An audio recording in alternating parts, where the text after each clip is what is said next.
Everybody wants to rule the world, but only DNS rules.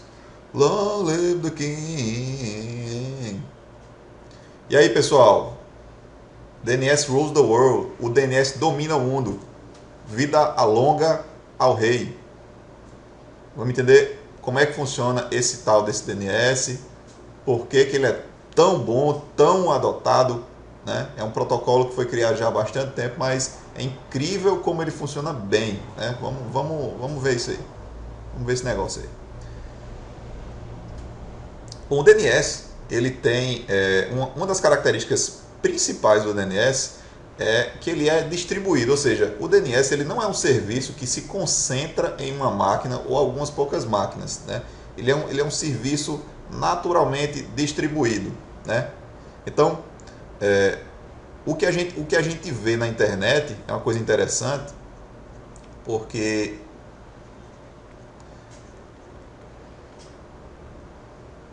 a internet ela é uma rede que cresce muito rápido, né? E cresce de formas inesperadas e difícil de você prever como é que ela vai crescer. Como é que o DNS consegue acompanhar esse ritmo meio que frenético da internet, né? Ele consegue porque ele foi desde o começo pensado para ser um protocolo totalmente distribuído. Então, uma das coisas que acontece no DNS é que o sistema de nomeação do DNS, né, por exemplo, deixa eu começar com um exemplo. Imagine que você tem aqui www.google.com, tá? Então, o que é que vai acontecer? Esse nome aqui, né, ele segue uma regrinha de hierarquia.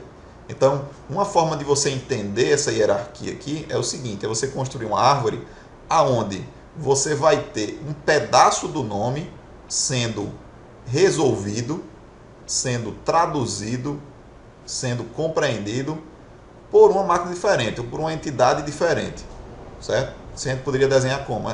Assim, ó. A gente pode entender isso como se fosse esse desenho aqui. Então, ó, veja que você tem uma estrutura, uma hierarquia, uma árvore aqui, né? Aonde eu começo pegando a parte do final do meu nome DNS, tá? Do meu domínio, né? Do meu nome DNS. E aí, a cada nível, eu vou ter um pedaço diferente, ó, com Google www. Então, o computador, o servidor que está responsável por essa parte aqui, né, né, ele não precisa estar responsável por essa parte e nem por essa. Então existe uma hierarquia natural, certo? Uma divisão natural. E aí você pode ter inúmeras outras perninhas aqui, né, ou filhos, né, com informações de outros domínios. Eu podia ter aqui o ponto Yahoo, né? E aí eu dar origem a uma outra árvore aqui, outro ramo, tá? Isso aqui, naturalmente, eu coloquei só um exemplo, mas existem milhões e milhões e milhões de domínios, né, no mundo hoje.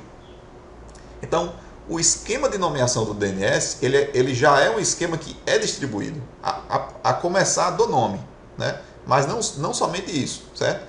Cada pedaço do meu domínio, né, ele pode ser delegado a um servidor DNS ou a alguns servidores DNS distintos. Outra característica muito interessante do DNS também é que você não precisa ir a um servidor DNS específico para obter uma informação. Existe um sistema enorme na internet, né, de cache, ou seja, um sistema de servidores que oferecem informações, oferecem consultas DNS, né, sendo que eles não são os detentores da informação propriamente dito. Eles trazem, na verdade, um cache. Tá? Eles é como se fosse um espelho do que realmente está sendo armazenado. Então, deixa eu limpar aqui para a gente conversar sobre essa outra característica do DNS. né? Quando você tem um servidor... uma coisa interessante também é o seguinte, você também não precisa ter só um servidor para responder a um determinado domínio, a determinada zona do DNS. Então, assim, você pode também ter, já de cara, diversos servidores, certo? Então, o sistema ele já trabalha dessa forma, já existe uma redundância muito grande, né? E os clientes, ou seja, todas as estações, todas as máquinas que fazem uso do serviço dos servidores DNS, elas já estão preparadas para lidar com esse tipo de coisa.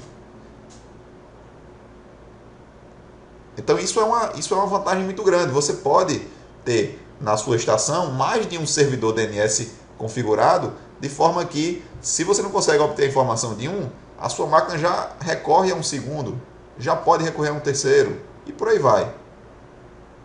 Pessoal, para a gente ter ideia, é muito comum toda máquina ter configurado pelo menos 2 servidores DNS. Certo? É muito comum isso acontecer. E por que você coloca 2? Exatamente essa questão da redundância, né? Se você não consegue obter o serviço de um primeiro servidor, você pode recorrer a um segundo. Certo? Então isso é uma coisa muito, muito benéfica, né? Porque aí você consegue ter uma resiliência, você consegue ter uma disponibilidade do serviço maior, tá? Beleza, vamos falar aqui também sobre outras coisinhas que vale a pena a gente comentar sobre o DNS, né? Primeiro é a principal funcionalidade do DNS, que é a conversão de nomes para IPs, né?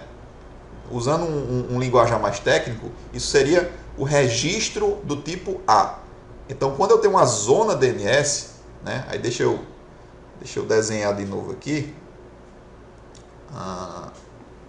Por exemplo, você tem a zona google.com, tá? Você vai ter registros lá. Por exemplo, um registro pode ser o www, outro registro pode ser o Gmail. E aí você vai pegar esse nome e colocar como prefixo, né, da zona. Então vai ser www.google.com. Então esse registro aqui, o que ele faz na verdade, ele associa um nome com um endereço IP. Então ele faz essa associação, nome para endereço IP, tá? Estamos falando do registro do tipo A, tá, pessoal? O registro do tipo 4A, ele faz exatamente a mesma coisa, sendo que ele associa IPv6, certo? Então o A ele associa com o IPv4, né? E o 4A associa com o V6. Tranquilo? Joia, deixa eu apagar isso aqui.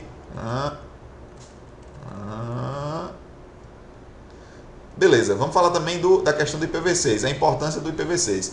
O IPv6, né, quem já deu uma observada no IPv6, ele traz endereços bem grandes, né, uma numeração bem grande e bem difícil de você decorar, né, e você manipular. Então, o DNS ele ganhou também uma importância ainda maior quando você está trabalhando com a rede IPv6, exatamente porque praticamente impossível você estar trabalhando da mesma forma como a gente trabalhava com os endereços IPv4, você continuar trabalhando com os endereços IPv6, né? Porque eles são endereços grandes, mais difíceis de você decorar, mais difíceis de você manipular, tá certo? Então, mais uma importância também do DNS, certo? Com a adoção cada vez maior do IPv6. Outra coisa muito importante do DNS diz respeito ao uso dos PTRs. PTR é um tipo de registro também, pessoal, que ele faz uma associação parecida com a associação do registro A, sendo que, na verdade, no sentido contrário. Ele associa um endereço IP a um nome. Então, observe que o registro A ele faz o contrário, ele associa um nome com IP. O registro PTR ele associa um IP com o nome. Tá legal, e aí? Eu informo um IP, eu recebo um nome. Qual é a importância disso aí? A importância, pessoal, é que as zonas de registro reverso, que são as zonas que contêm essa informação dos PTRs, elas são zonas mais reguladas. Então, não é qualquer um que consegue subir uma zona com registro reverso, com registro PTR. Não é qualquer um, certo? Normalmente, você vai encontrar somente provedores de internet, né? Ou empresas que possuem um AS, né? A gente não vai comentar sobre o que é um AS aqui agora, mas seria um ponto de acesso à infraestrutura de roteadores da internet, né? Ou empresas que compram blocos de endereços IP. Então, não é qualquer empresa, né? Não é qualquer empresa que vai, ou qualquer pessoa que vai conseguir estar manipulando essas zonas de reverso. Então, já existe uma certa burocracia, e essa burocracia ela traz uma segurança maior. Então, você consegue confiar mais nessa informação, né? Nesse tipo de consulta aqui, tá certo? Um serviço que utiliza bastante esse tipo de consulta de PTR é o serviço de e-mail, né? É o serviço de e-mail, porque isso é uma forma de você verificar se a máquina que está enviando um pacote com um determinado IP de origem, ela realmente faz parte de um determinado domínio. Por exemplo, com a consulta PTR, você consegue verificar se uma máquina que está dizendo que faz parte lá do google.com, né, se ela realmente faz parte do google.com. Então, esse tipo de verificação você consegue fazer com o PTR. Tá? E o último ponto aqui que eu queria comentar com vocês é o uso do MX, que é exatamente o uso do e-mail, né? O e-mail, como a gente conhece, ele funciona através de servidores do tipo SMTP. Servidores SMTP. Onde é que fica a informação desses servidores SMTP? Fica no DNS. Fica nos registros MX do DNS.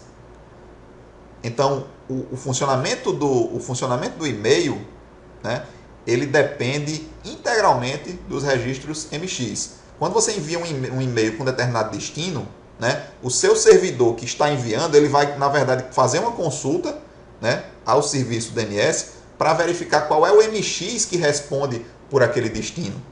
E a partir daí é que ele vai efetivamente conseguir enviar o e-mail, né, rotear o e-mail para o destino, para o SMTP de destino. Então também é super importante o DNS também por conta disso, né? Então é isso, pessoal. A gente comentou aqui, né, sobre alguns pontos importantes, né, o funcionamento geral bem rapidinho do DNS, e você vê como ele é importante, né, como ele realmente é importante. Esse DNS não é brincadeira não, ele realmente é responsável por muita coisa, né, que acontece aí na internet. Ele é o rei mesmo, o DNS é o rei, né?